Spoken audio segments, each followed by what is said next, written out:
कर्म और भाग्य दोनों ही जीवन में महत्वपूर्ण भूमिका निभाते हैं। कर्म और भाग्य दोनों ही जीवन में महत्वपूर्ण है। कर्म हमारे जीवन में हमारे द्वारा किए गए कार्यों का परिणाम है। यह हमारी मेहनत, हमारी लगन और हमारी निष्ठा का फल है। कर्म हमें अपने लक्ष्यों को प्राप्त करने में मदद करता है और हमें अपने जीवन में सफलता प्राप्त करने में सहायक होता है। दूसरी ओर, भाग्य हमारे जीवन में एक ऐसी शक्ति है जो हमारे नियंत्रण से बाहर है। यह हमारे जीवन में अचानक होने वाली घटनाओं और परिस्थितियों का परिणाम है। भाग्य हमें कभी कभी सफलता प्रदान करता है और कभी कभी असफलता का सामना करना पड़ता है। मित्रों, एक गरीब किसान था जो अपने खेत में दिन रात मेहनत करता था। वह अपने परिवार के लिए अनाज उगाने की कोशिश करता था, लेकिन हर साल बारिश नहीं होने के कारण उसकी फसलें खराब हो जाती थीं। एक दिन एक साधु उसके गांव में आया और उसे कहा, तुम्हारी मेहनत से तुम्हारी फसलें खराब हो रही है, क्योंकि तुम्हारे भाग्य में यह लिखा है। किसान ने कहा, मैं अपने भाग्य को नहीं मानता, मैं अपने कर्म पर विश्वास करता हूँ। मैं अपने खेत में मेहनत करूंगा और अपने परिवार के लिए अनाज उगाऊंगा। साधु ने कहा, तुम्हारी मेहनत से तुम्हारी फसलें नहीं उगेंगी, तुम्हारे भाग्य में यह लिखा है। किसान ने कहा, मैं अपने कर्म पर विश्वास करता हूँ, मैं अपने खेत में मेहनत करूंगा और अपने परिवार के लिए अनाज उगाऊंगा। अगले साल किसान ने अपने खेत में मेहनत की और अपने परिवार के लिए अनाज उगाया। बारिश हुई और उसकी फसलें अच्छी हुईं। वह अपने परिवार के साथ खुशी से जीवन बिताने लगा। साधु ने कहा, तुम्हारी मेहनत से तुम्हारी फसलें उगी हैं, तुम्हारे कर्म ने तुम्हारे भाग्य को बदल दिया है। किसान ने कहा, मैंने अपने कर्म पर विश्वास किया और अपने खेत में मेहनत की, इसलिए मेरी फसलें उगीं। मित्रों, इस कहानी से हमें यह सीख मिलती है कि कर्म बड़ा है और यह हमारे जीवन में सफलता प्राप्त करने में सहायक होता है। दोस्तों, एक समय की बात है, एक छोटे से गांव में एक साधारण किसान रहता था जिसका नाम रामू था। रामू अपनी पत्नी सीता और 2 बच्चों के साथ शांतिपूर्ण जीवन जी रहा था। उसके पास थोड़ी सी जमीन थी जिस पर वह खेती करता था और अपने परिवार का पेट भरता था। गांव के लोग रामू को उसकी मेहनत और ईमानदारी के लिए जानते थे। वह हमेशा अपने काम में तल्लीन रहता और किसी भी समस्या का सामना करने से नहीं डरता था। परंतु उसके जीवन में एक दिन ऐसा आया जब उसे एहसास हुआ कि केवल मेहनत ही सब कुछ नहीं है। रामू की जिंदगी में उस समय एक बड़ा मोड़ आया जब एक साधु उसके गांव में आए। साधु महाराज गांव के लोगों को भाग्य और कर्म के महत्व के बारे में बता रहे थे। उन्होंने कहा, कर्म और भाग्य दोनों ही हमारे जीवन में महत्वपूर्ण भूमिका निभाते हैं। यदि हम अच्छा कर्म करें तो भाग्य भी हमारा साथ देगा। रामू ने साधु महाराज की बातों को ध्यान से सुना और उनसे पूछा, महाराज, मैं हमेशा मेहनत करता हूँ, लेकिन कभी कभी मुझे लगता है कि मेरे भाग्य में कुछ कमी है। क्या केवल कर्म से सब कुछ संभव है? साधु महाराज मुस्कुराए और बोले, बेटा, कर्म और भाग्य दोनों ही एक दूसरे के पूरक है।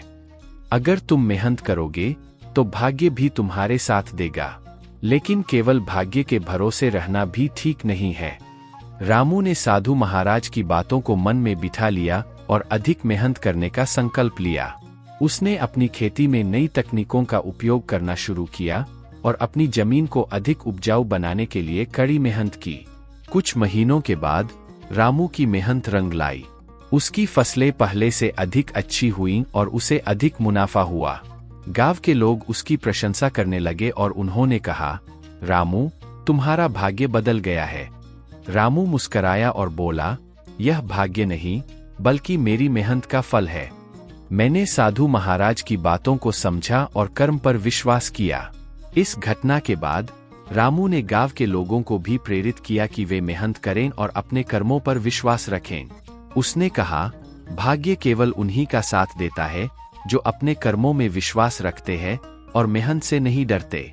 गांव के लोग रामू की बातों को समझ गए और उन्होंने भी मेहनत करने का संकल्प लिया। धीरे धीरे गांव का हर किसान अपनी फसलों में सुधार लाने के लिए मेहनत करने लगा और गांव की समृद्धि बढ़ने लगी। समय बीतता गया और रामू का परिवार सुखी जीवन व्यतीत करने लगा। उसके बच्चे बड़े हो गए और उन्होंने भी अपने पिता के आदर्शों को अपनाया। उन्होंने भी मेहनत की और अपने जीवन में सफलता प्राप्त की। रामू के जीवन की यह कहानी गांव के लोगों के लिए एक प्रेरणा बन गई। उन्होंने सीखा कि कर्म और भाग्य दोनों ही महत्वपूर्ण हैं, लेकिन कर्म का महत्व अधिक है। यदि हम मेहनत करेंगे और अपने कर्मों में विश्वास रखेंगे तो भाग्य भी हमारा साथ देगा। इस कहानी से हमें यह सीख मिलती है कि जीवन में सफलता पाने के लिए हमें अपने कर्मों पर विश्वास रखना चाहिए और मेहनत से कभी पीछे नहीं हटना चाहिए। भाग्य हमेशा मेहनत करने वालों का साथ देता है और हमें जीवन में आगे बढ़ने के लिए प्रेरित करता है। रामू की कहानी से प्रेरित होकर गांव के अन्य लोगों ने भी अपनी जिंदगी में परिवर्तन किया। उन्होंने मेहनत की और अपने जीवन को सफल बनाया। गांव की समृद्धि बढ़ी और लोग खुशहाल जीवन जीने लगे।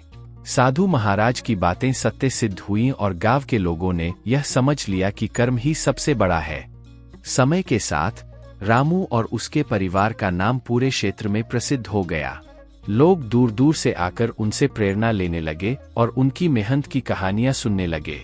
रामू ने हमेशा सबको यह सिखाया कि जीवन में मेहनत और कर्म का महत्व सबसे बड़ा है और भाग्य केवल उन्हीं का साथ देता है जो अपने कर्मों पर विश्वास रखते हैं। रामू की कहानी हमें यह संदेश देती है कि चाहे जितनी भी कठिनाइयां आएं, हमें अपने कर्मों पर विश्वास रखना चाहिए और मेहनत से कभी पीछे नहीं हटना चाहिए। कर्म ही जीवन का सार है और भाग्य केवल उन्हीं का साथ देता है जो अपने कर्मों में विश्वास रखते हैं। इस प्रकार रामू की कहानी कर्म और भाग्य के महत्व को समझने के लिए एक प्रेरणा स्रोत बन गई और लोगों ने अपने जीवन में इसे अपनाकर सफलता प्राप्त की। इस कहानी से यह स्पष्ट हो जाता है कि कर्म बड़ा है और भाग्य उसका साथ देता है जो अपने कर्मों में विश्वास रखते हैं और मेहनत करते हैं। अर्थात हम आपको एक और कहानी के माध्यम से बताना चाहते हैं। एक समय की बात है, एक गांव में दो सच्चे मित्र रहते थे, राजू और रघु। दोनों बचपन से साथ पले, खेले और बड़े हुए थे। उनके जीवन में हर चीज का बंटवारा होता था, सिवाय एक चीज के, उनके विचारों का। राजू का मानना था कि कर्म ही सबसे बड़ा है और हम अपने मेहनत और प्रयास से अपने जीवन को आकार दे सकते हैं, जबकि रघु का मानना था कि भाग्य ही सब कुछ है और जो भी हमारे जीवन में होता है वह पहले से ही निर्धारित है। राजू और रघु के जीवन में एक दिन ऐसा मोड़ आया जिसने उनकी विचारधाराओं को कसौटी पर परखने का समय ला दिया। दोनों मित्रों ने अपने गांव के बाहर एक नया व्यवसाय शुरू करने का फैसला किया। राजू ने दिन रात मेहनत की, अपने व्यवसाय को आगे बढ़ाने के लिए नए नए तरीकों का अवलंबन किया और हर मुश्किल का सामना साहस के साथ किया। वहीं रघु ने अपने व्यवसाय की शुरुआत तो की, लेकिन उसने हमेशा यही सोचा कि जो होना है वह होकर रहेगा। इसलिए उसने अधिक मेहनत करने की आवश्यकता नहीं समझी और अपने भाग्य के भरोसे रहा। कुछ महीनों बाद राजू का व्यवसाय तेजी से बढ़ने लगा। उसने अपनी मेहनत और समर्पण से गांव के सबसे सफल व्यापारियों में अपना नाम बना लिया। उसकी सफलता ने सभी को प्रेरित किया और उसने अपने मित्र रघु को भी अपनी ओर से हर संभव मदद की पेशकश की। लेकिन रघु ने इसे भी अपने भाग्य का खेल समझा और उसे स्वीकार नहीं किया। रघु का व्यवसाय धीरे धीरे ढलान पर आ गया। वह अपनी असफलता का दोष भाग्य पर मरता रहा और अपने कर्म की कमी को नजरअंदाज करता रहा। उसके जीवन में असफलताओं का दौर चलता रहा और उसने कभी अपनी गलतियों से सीखने की कोशिश नहीं की। एक दिन गांव के बुजुर्ग और ज्ञानी व्यक्ति पंडित जी ने राजू और रघु को बुलाया और उन्हें अपनी झोपड़ी में बैठाया। पंडित जी ने उन्हें एक पुरानी कहानी सुनाई जो उनके जीवन के लिए बहुत महत्वपूर्ण थी। एक राजा के पास दो सेवक थे। एक सेवक हमेशा मेहनत करता था, अपने काम को पूरा करने के लिए हर संभव प्रयास करता था, जबकि दूसरा सेवक हमेशा अपने भाग्य पर विश्वास करता था और अपने काम को गंभीरता से नहीं लेता था। एक दिन राजा ने अपने दोनों सेवकों को एक जंगल में भेजा और कहा कि जो भी वहां से सबसे कीमती चीज लाएगा उसे इनाम मिलेगा। पहले सेवक ने पूरे जंगल में घूमकर खोज की और आखिरकार एक कीमती मोती ढूंढ निकाला। दूसरे सेवक ने बस भाग्य के भरोसे पर एक जगह बैठकर इंतजार किया, लेकिन उसे कुछ भी नहीं मिला। राजा ने पहले सेवक को पुरस्कृत किया और दूसरे को उसकी गलती का एहसास कराया। पंडित जी ने कहा, जीवन में कर्म और भाग्य दोनों का महत्व है, लेकिन कर्म को भाग्य से बड़ा माना गया है। भाग्य वही होता है जो हम अपने कर्मों से बनाते हैं। अगर हम मेहनत करेंगे, सही दिशा में प्रयास करेंगे, तो हमारा भाग्य भी हमारे पक्ष में होगा। राजू और रघु ने पंडित जी की बातों को गंभीरता से सुना। राजू ने अपने मित्र रघु को समझाया कि अगर वह अपने जीवन में सफल होना चाहता है तो उसे अपने कर्मों पर ध्यान देना होगा और मेहनत करनी होगी। रघु ने अपनी गलतियों को स्वीकार किया और राजू के साथ मिलकर अपने व्यवसाय को फिर से शुरू किया। उसने मेहनत की, नई योजनाएं बनाई और अपनी कमियों को दूर करने का प्रयास किया। धीरे धीरे रघु का व्यवसाय भी सफल होने लगा और उसने समझा कि जीवन में कर्म का महत्व कितना बड़ा है। यह कहानी हमें सिखाती है कि भाग्य और कर्म दोनों का जीवन में महत्वपूर्ण स्थान है, लेकिन कर्म को हमेशा प्रमुखता दी जानी चाहिए। हमारे कर्म ही हमारे भाग्य को आकार देते हैं और हमें सफलता की ओर ले जाते हैं। जीवन में चाहे कितनी भी कठिनाइयां आएं, हमें हमेशा अपने कर्मों पर विश्वास रखना चाहिए और मेहनत से पीछे नहीं हटना चाहिए। यही सच्ची सफलता की कुंजी है। अगर आपको हमारा वीडियो अच्छा लगा तो प्लीज हमारी वीडियो को लाइक करें, ज्यादा से ज्यादा शेयर करिए, सब्सक्राइब बटन को क्लिक करें।